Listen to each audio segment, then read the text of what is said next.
kuma Rambo ka riga ka san yanayin halin rayuwa. Wancan lokacin ba zai yiwu a ce daga tafiya in je in dawo in ga ba mamanmu ba babanmu ba. Kai ma ka san ba zan yi lamunta wannan abun ba. Ba zan lamunta wannan abun ba. Ya za a yi a ce daga tafiya in je in dawo in ga ba mamanmu ba babanmu. Kuma ni na yi ma magana ka faɗa min su wane ne su aikata mana wannan kallon rayuwa. Ka ce min baka gane su ba. Kai ma da kirka samu ka uya kaga kuma yanzu kuma gashi gobe in Allah ya kai mu ka san ni mai yawan tafiye ne in Allah ya kai mu gobe ina so in je birnin Sin insha Allah zan dawo in Allah ya yarda ka ci abinci sai in Allah ya yarda ba wanda zai ƙara nuna mana ba in dai irin wannan insha Allah okay to na barin shigan ci abinci sai in zo sai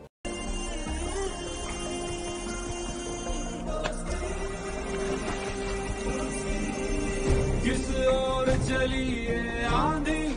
आएगी कैसी क्रांति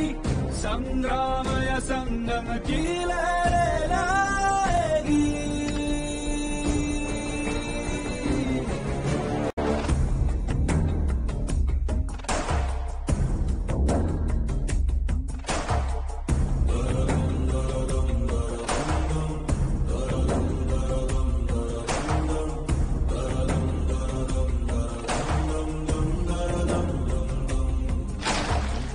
चट्टान और तूफान की दोस्ती गाज और गर्जन की दोस्ती पूरब पश्चिम मिलते हुए है ये दोस्ती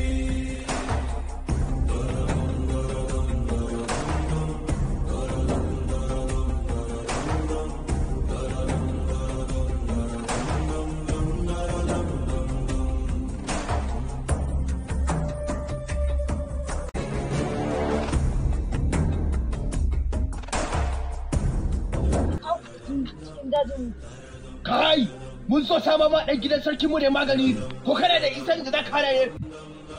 Kai da wannan yaron ne za ka kana magana shi, dan labarin sha mishi.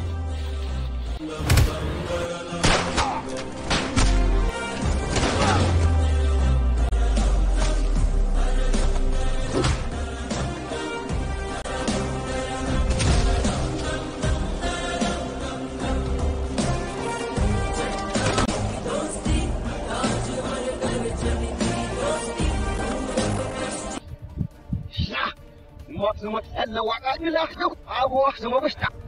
ما عندنا ومننا مشتي بارك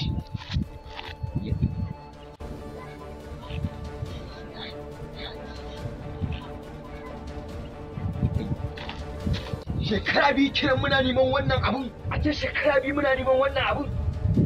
to ko talin kaka wallahi sai mun samu wannan maganin ko da karfi ko ba karfi sai mun samu haka ne onga gaskiya ne magana haka yake ko ina ne za mu shiga sai mun samu wannan maganin ne ya kama na burki sai mun gaba yake sai mun gaba shi ko wai shi ko birnin sun ne nan sai mun je mun yaƙe su ai wannan abu yana samun ciwon kai wannan abu na samun kai ai yanzu gaska ina ne kace ganin za mu samu wannan maganin tashi ɗaya za mu yi mu je mu nemi maganin nan duk wanda sai da kadar da mu sai mun ga bayan shi gaskiya ne wannan gaska wannan haka yake gaskiya ne gaska wanda sai da ɗaya mana sai mun ga bayan shi gaskiya ne kowa yake mu je